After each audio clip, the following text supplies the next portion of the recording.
We are very pleased to inform you that today is a milestone for the Philippine statistical system, as it marks the release for the first time, the very first set of first semester official provincial poverty statistics, cognizant of the urgent need and demand for more timely statistics. This presentation shall cover an overview of the first semester official provincial poverty estimation methodology, highlights of the 2012 first semester official provincial poverty statistics with back estimates for the first semesters of 2006 and 2009 and other details. Recall that the NSCB has been generating official statistics on poverty since 1987, which examined poverty in 1985. In 1996, Executive Order 352 designated the NSCB to continue compiling official figures on poverty with the Technical Committee on Poverty Statistics, or TC-POVSTAT, formulating the methodology to be used. This committee is composed of poverty experts from the academe, research institutions, as well as representatives of data producers in government and other poverty stakeholders. But how does the NSCB generate official poverty statistics? Essentially, we use income data sourced from the NSO's Family Income and Expenditure Survey, or FIES, as our welfare indicator. We determine food thresholds across urban and rural areas of various provinces in the country. These food thresholds represent the cost of a bundle of food items that are considered minimum and satisfy the nutritional requirements set by the Food and Nutrition Research Institute, or FNRI, while remaining economically and socially productive. The cost of this food bundle is generated from actual prices collected by the National Statistics Office, or NSO, and the Bureau of Agriculture Statistics, or BAS. Those falling below this food poverty line are considered subsistence poor, food poor, or we might think of them as extremely poor. Non-food adjustments to the cost of the food bundle are made to account for the cost of minimum basic non-food needs such as housing, transportation, education, health, among others. This comprises the poverty threshold. Those families or individuals whose incomes are less than the poverty threshold are considered poor, while those above are considered non-poor.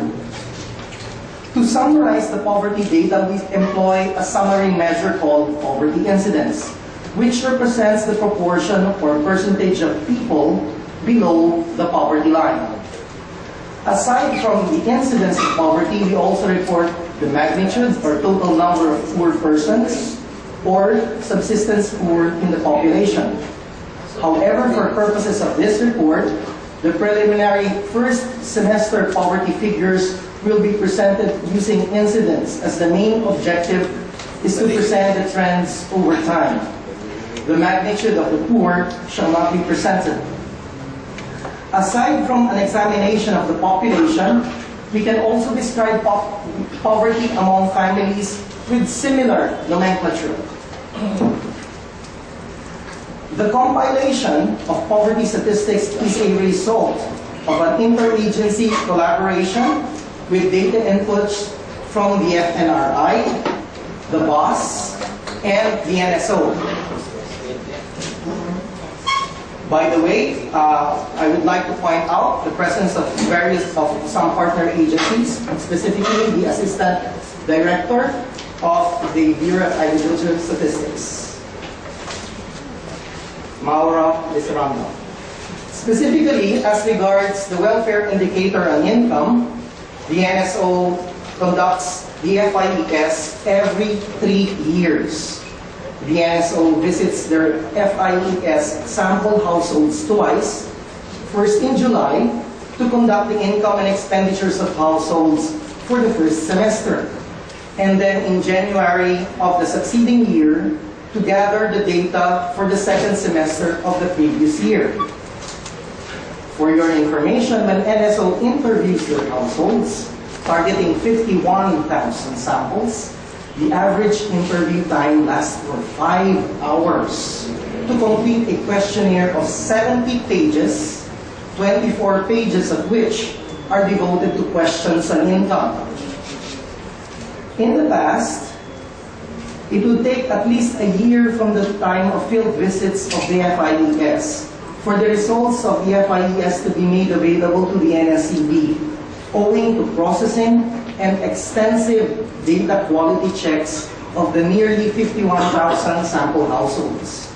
For instance, after the results of the 2009 FIES was provided to the NSCB in January of 2011, the 2009 poverty data was released by the NSCB in February of 2011.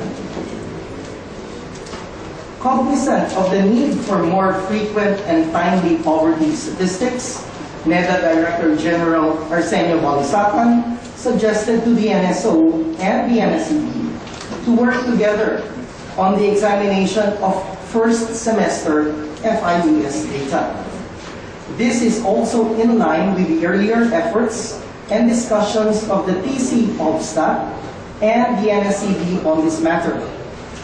It must be stressed that while this is a new activity for the PSS, no additional resources, particularly human resources, were provided to the agencies concerned. In consequence, the NSCB convened a series of meetings and coordinated with its partners in the generation of poverty data starting September 2012 up to the second week of April of this year.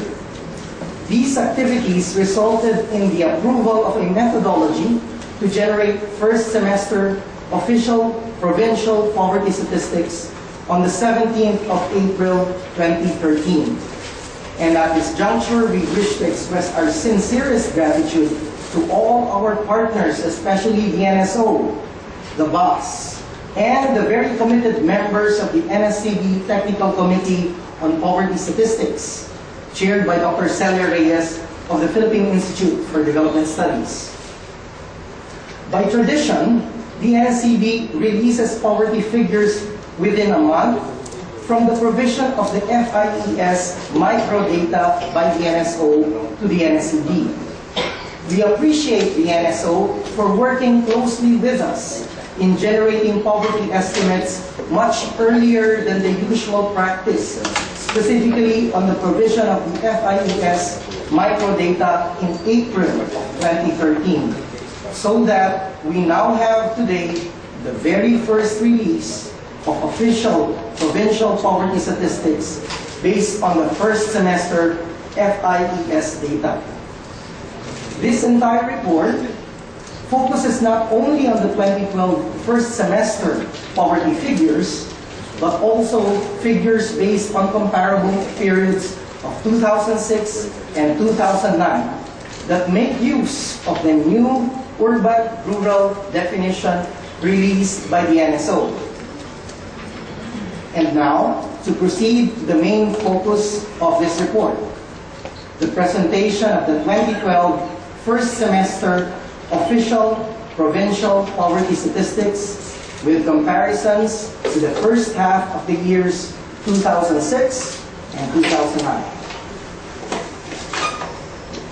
During the first semester of 2012, a family of 5 needed around 5,460 pesos monthly income to buy their minimum basic needs on food, and around 7,820 pesos monthly for their minimum basic food and non-food needs.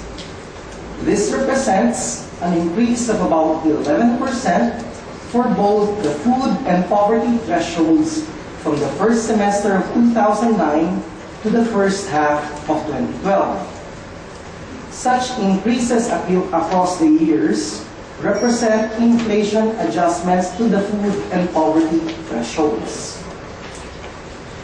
In the first half of 2012, the proportion of Filipino families in extreme poverty whose incomes are not sufficient to meet subsistence or basic food needs stands at 10%. This figure is unchanged from the corresponding first semesters of 2006 and 2009. In the first semester of 2012, out of 100 families, 22 are estimated to be poor. This figure is also practically unchanged from the first half of 2006 and the first semester of 2009.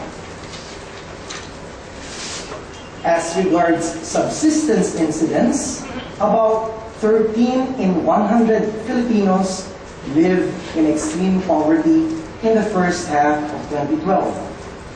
This estimate has remained unchanged from similar periods of 2006 and 2009.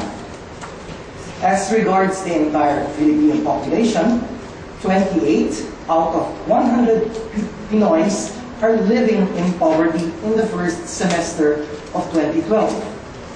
Our estimated figure of 27.9% is practically unchanged from the first semester figures of poverty headcounts in 2006 and 2009. During the first half of 2012, on the average, incomes of poor families or individuals are short by 29.3% of the poverty threshold. This means that a poor family with 5 members needed a monthly average income of 2,290 pesos to move out of poverty in the first semester of 2012. Using figures for the income gap, the NSCB estimates that the total cost for poverty eradication, exclusive of targeting costs, is 79.7 billion pesos for the first semester of 2012. It must be noted that the budget allocated for the CCT for the entire year of 2012 is 39.4 billion pesos. In other words, the CCT budget for an entire year is only 25% of the required annual cost of eradicating poverty. We know that the average incomes in the country rose by 12.8% between the first semester of 2009 and the first half of 2012. For the extremely poor, that is, those belonging to the bottom 10% of income distribution, their incomes during the first semesters of 2009 and 2012 rose by 11.1%. On the other hand, first semester prices of food commodities rose by 12.5%. Across the bottom 30% of income distribution, first semester incomes between 2009 and 2012 rose by an average of 11.7%, which is slightly less than the inflation rate of 11.7% for all items in the entire country. Describing income distribution in the first semester of 2012, as well as the corresponding periods in 2006 and 2009, we observed that the bottom 20% of families have a share of about 6% of the total national income, whereas the upper 20% of income distribution have a share of nearly 50% of total national income. The total income of the top 20% of Pinoy families, in other words, is approximately 8 times of the total income of the bottom 20% of Filipino families in the first semesters of 2006, 2009, and 2012. At the regional level, the regions with the lowest poverty incidence among families in the first semesters of 2006, 2009, and 2012 continue to be the National Capital Region, Calabarzon, and Central Luzon. As of the first semester of 2012, ARM consistently figured in the bottom poorest cluster of regions with the highest poverty incidence among families between 42 to 47% in the first semesters of 2006, 2009, and 2012. Note that in the first half of 2006 and 2009, Region 9 and Caraga were included in the poorest cluster, while it is worth noting that they did not figure in the bottom cluster during the first semester of 2012. Sargent and Eastern Visayas were new entrants in the said cluster at around 37%. While it might seem that there are no changes in poverty conditions, data also actually shows that Caraga improved its poverty incidence significantly from 43% in the first semesters of 2006 and 2009 to 34% in the first half of 2012. Note that Ilocos region has also significantly improved its poverty incidence from the first semester of 2006 to the first half of 2009. As far as provincial data is concerned, the group of provinces with the least poverty incidence among families remain practically the same, namely the 4 districts of the National Capital Region: Bataan, Benguet, Bulacan, Cavite, Laguna, Pampanga, and Rizal, with the addition of Ilocos Norte in the group in the first half of 2012. Noticeably from these maps, we observe that the least poor provinces are all in Luzon, with the addition of Ilocos Norte in the first half of 2012. On the other hand, the provinces with the highest poverty incidence among families consistently in the first semesters of 2006, 2009, and 2012 are the following: Apayao, Davao Oriental, Masbate, Northern Samar, Sultan Kudarat, and Zamboanga del Norte. New entrants in the bottom cluster of provinces in the first semester of 2012 are Bukidnon, Cotabato City, Ifugao, Lanao del Norte, and North Cotabato. Noticeably from the maps on the screen, we observe that the bottom cluster of provinces are mostly in Mindanao. The next maps in the slide show that the overall poverty situation among provinces across the first semesters of 2006, 2009, and 2012. Noticeable changes can be observed for some provinces, among